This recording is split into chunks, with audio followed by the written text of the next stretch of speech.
The first structure that we are going to design is a U-on-U underpass. It's 4 meters wide by 4.7 meters high.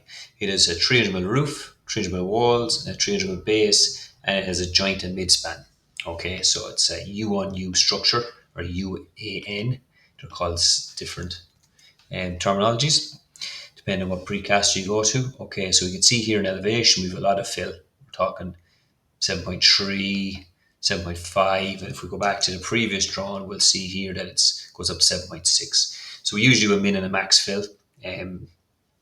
You're talking in the range of kind of a 7.5 to 7.7 maybe. That'll capture everything that's on this one.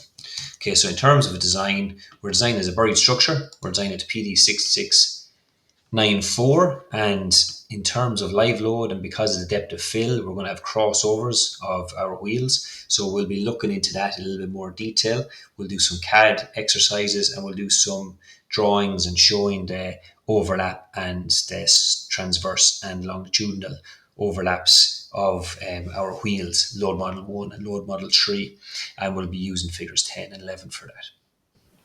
At Structural Innovate, we use Trimble Connect to view 3D drawings. They're always IFC files, a free viewer you can get online.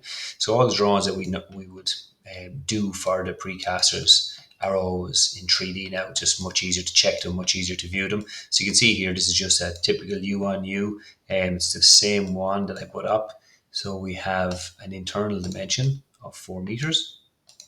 We have an internal height of 4.7. We have wall thicknesses of 300. We have a roof thickness of 300. The units can be any length, but in this example, they should be 2 meters. Okay, so you can see that we have some nice chamfers internally and externally. Chamfers help protect the unit when it's going together, coming out of mold, and when it's going together, if it gets a little bit of a bang, they're a bit more robust. Okay, and then we have our ball and socket joint where the units sit in each other, and we have our standard culvert type joint where the units interlock, okay, front and back. So in terms of IFCs, what you can do some cuts, which is great. You can cut them this way. We can have a little look in there.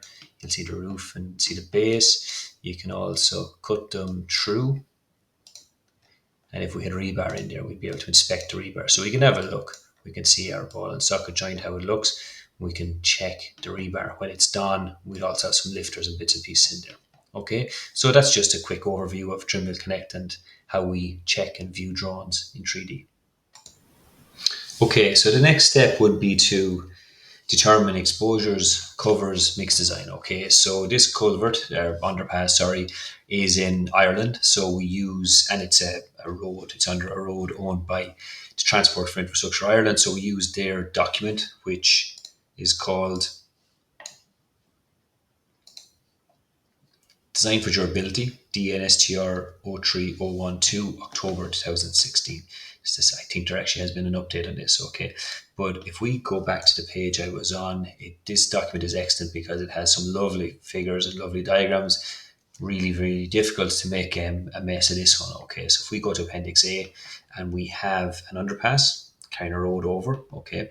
So we know now that we have an exposure to the roof externally. We have C is cover. We have exposure to the walls externally and the base externally, and then we have exposure internally. Okay, so internally is quite straightforward. It's XC3, okay, or it's XD3 if exposed to spray clean chloride. So if this is a road internally and it has, it's going to be salted for de-icing salts, well then this would all need to be XD3. But if it's just a cattle underpass or a farmer underpass that won't be subjected to de-icing salts, we can go with XC3, which is what we have. Above, we have two different variations. So we've either XD2 if the fill is greater than a meter, which is what we have, or XD3 if it's less than a meter. Because we have 7.5 meters of fill, then we're dealing with XD2. Okay, and on the outside of the structure, then we look back here, it's XC2. Okay, XC2, walls and base. So now we know what our exposures are. We then go to the tables. Okay, the tables are in Appendix B. We have XC2 on the walls on the outside. You're looking at 35 mil cover. So this is the minimum, and then you add 5 mil for quality control precasters. So we'll just ignore the mix for a second, but it's going to be 35 nominal, 30 min for XC2. We also had XC3, and we can get away with 30 mil cover for XC3, which will be the internal. Okay, and that is just up in the concrete from C4050 to C4555. But the most onerous will be the XD3. And if we go to the third page and we look at, XD2, because we have more than 1 meter of fill, and if we use a C50 60 concrete, we'll be able to use 40 mil minimum, 45 mil nominal. Okay, so you can see the benefits when you jump up in concrete strengths. Like you're going from 50 mil nominal using a C35 45 back down, you're saving 10 mil by going up to a C50 60, and that's still using SEM 1, or you have the choice of using SEM 3A, and there is no benefit to using SEM 3A or SEM 3B here. You're not saving in cover. So for our example, we're going to go with a C50 60 concrete, which has a 0.4 water cement ratio and 440 kgs of cement. Okay, so that is the mix we use, and if we work our way back, it will satisfy our XC2 requirements, and it will also satisfy our XC3 requirements. So what we're going to have is 45 mil nominal cover on the top. We're going to have 30 mil nominal cover internally, and then we'll have 35 mil nominal cover on the outside walls and on the base. And that is how you design your mix and your exposure and your nominal cover for a cattle or farmer's underpass on an Irish road. Next thing we're going to do is we're going to have a look at the live load dispersal, and we're going to have a look at load model 1 in particular. Load model 1, load model 2, load model 3, they're all vehicles in the Eurocode that we need to adhere to, we need to design for. I'm sure anyone looking at this video probably understand them and know about them, so I won't go into huge detail, but we can do some follow-on videos if needs be.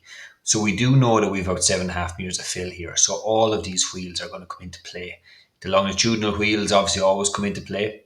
Normally when we're designing per meter width strip, we're only taking in probably these 4 here, but because we're dealing with 7.5 meters of fill, we're going to get all the transverse distribution of loads and the longitudinal distribution of loads. So we're going to probably be dealing with about 1200 kilonewtons of weight in terms of LM1 on lane 1, which is these guys, these 4 wheels.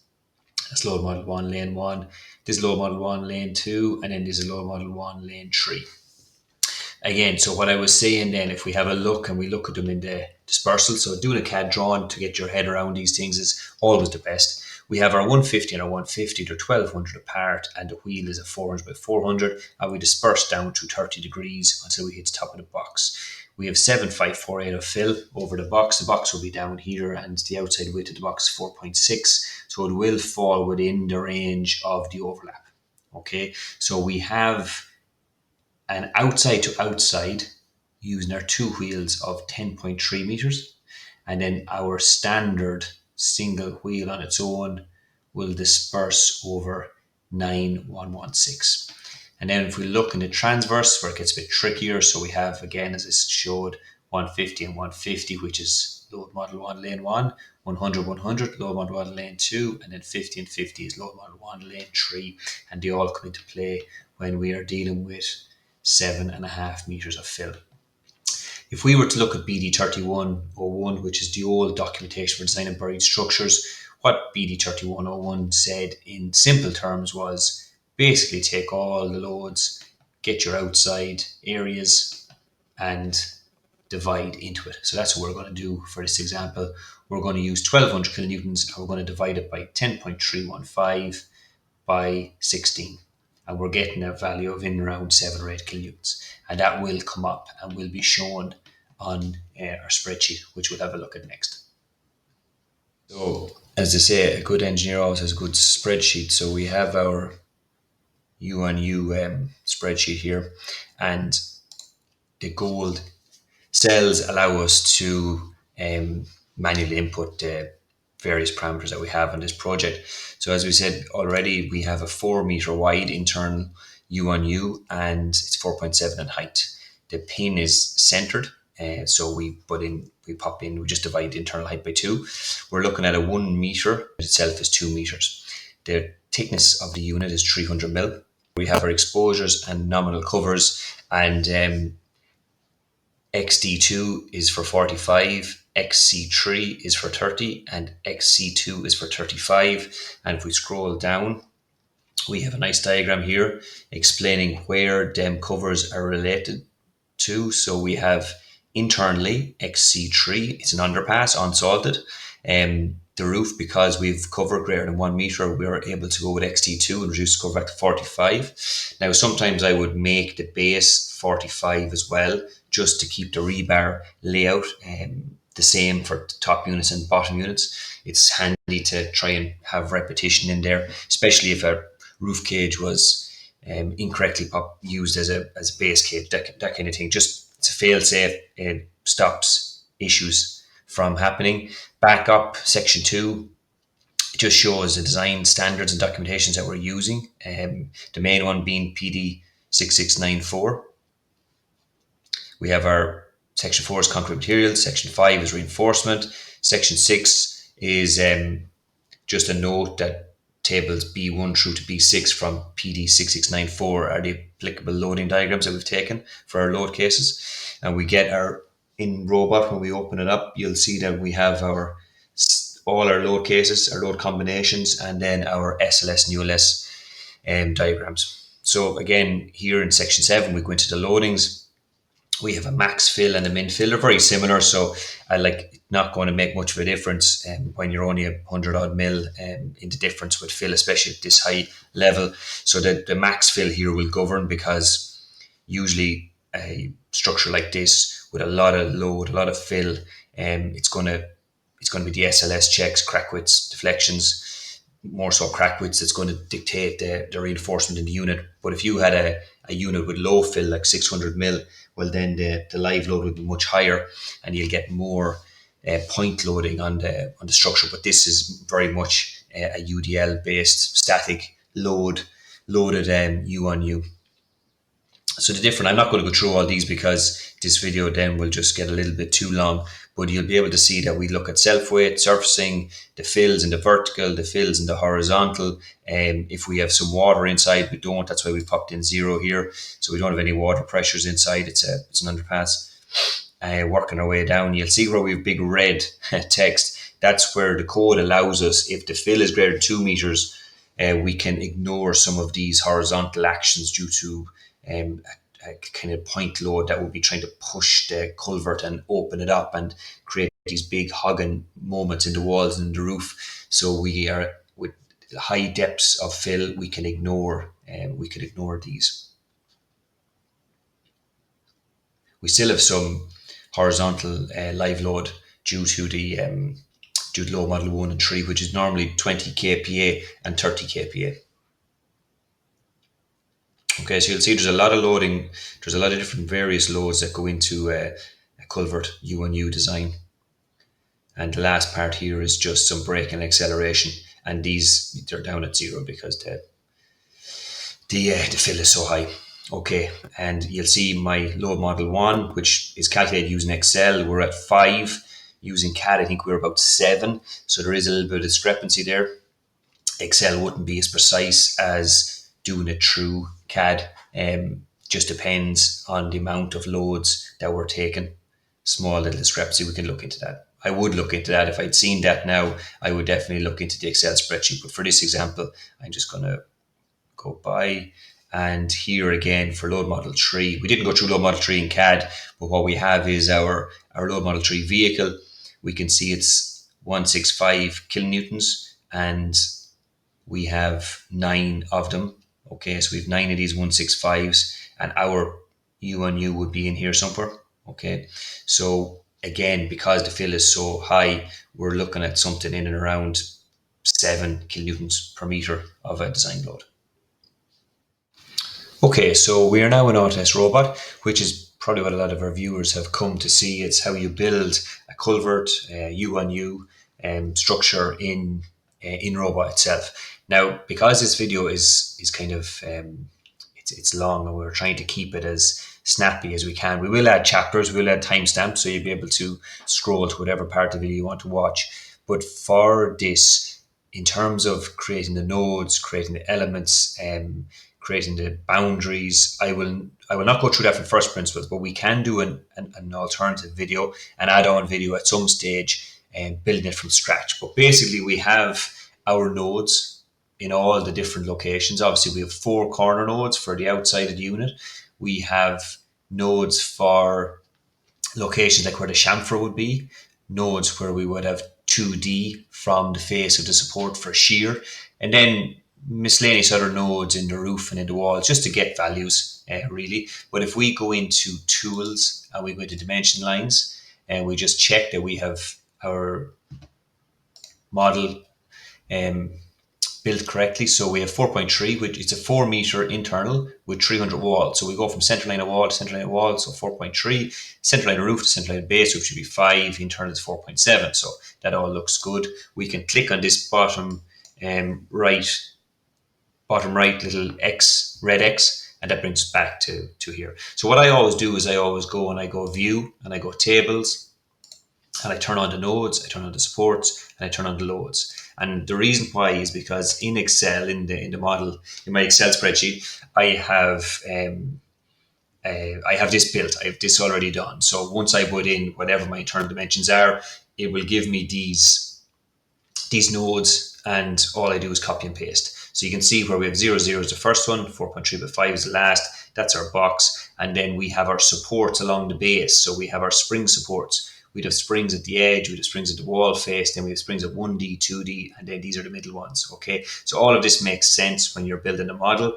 In terms of loads, and again, we do have a lot of loads as I went down through surfacing, water, the minimum fill, vertical soil, horizontal soil, load model 1, load model 3, and we've that done for the min fill and for the max fill, okay? These are all our loads, and again, with Robot, you can just copy and paste. So once you've this all set up in your Excel spreadsheet, it populates itself, you copy and paste it back in here. And finally, then same with our supports. So 1D, 2D, and then the middle, the edge, the wall face, these are our springs. And we have our KXs and our KZs. And again, the spreadsheet will calculate them, and it's a copy and paste. Okay, so it works very well with Excel.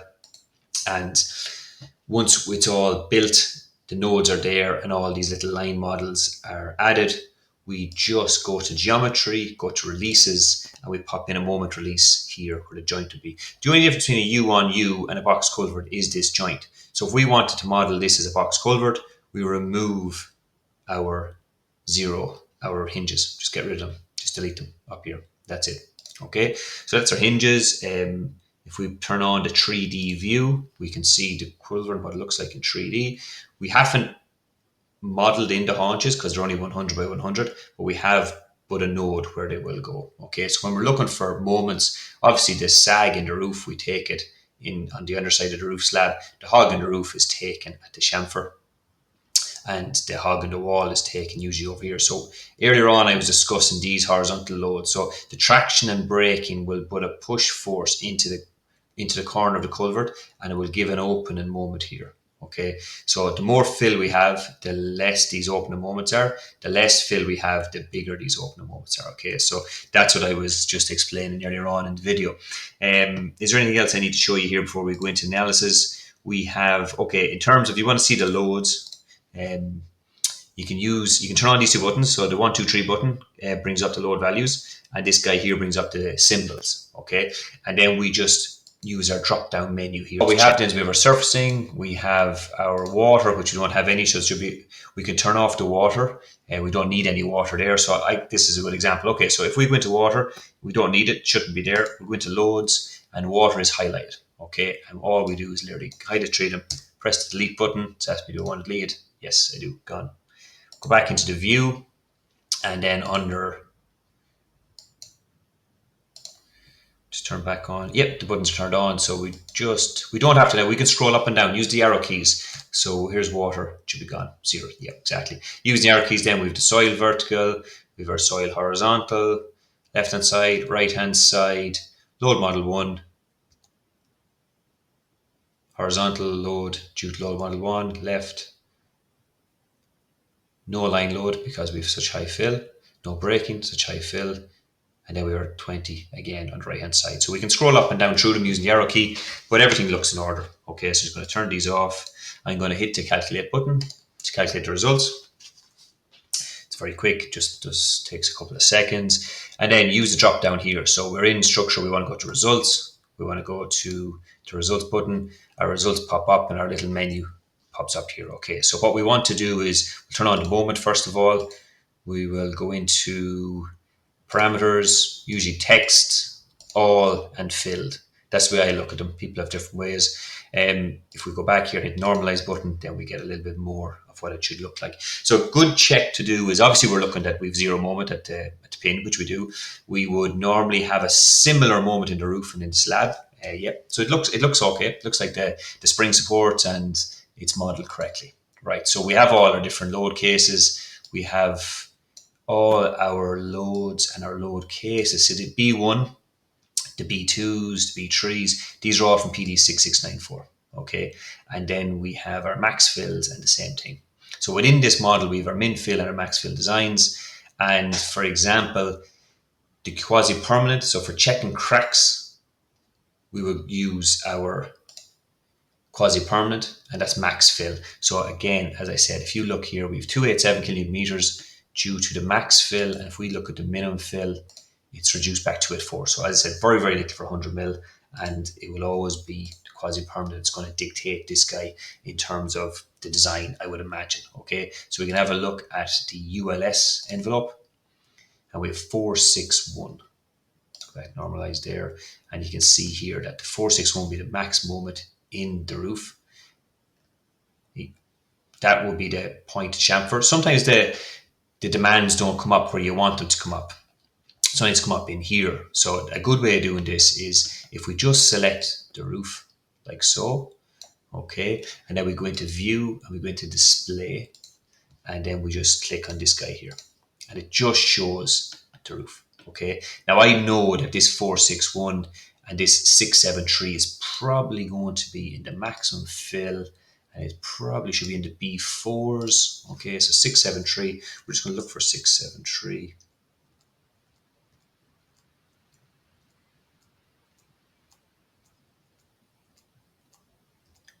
Scrolling up and down through, just using the arrow keys.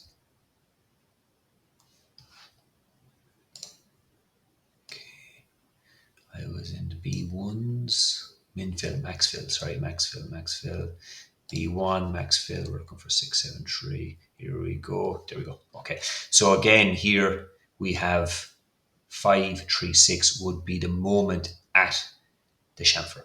Okay, so when you can't see it in the full model, if you just pick your beam, which would be the roof element, and then scroll down through your different load cases, your different load combinations, and you will find it like that. Okay, so if I go back to ULS, okay, so 558 is popped up now.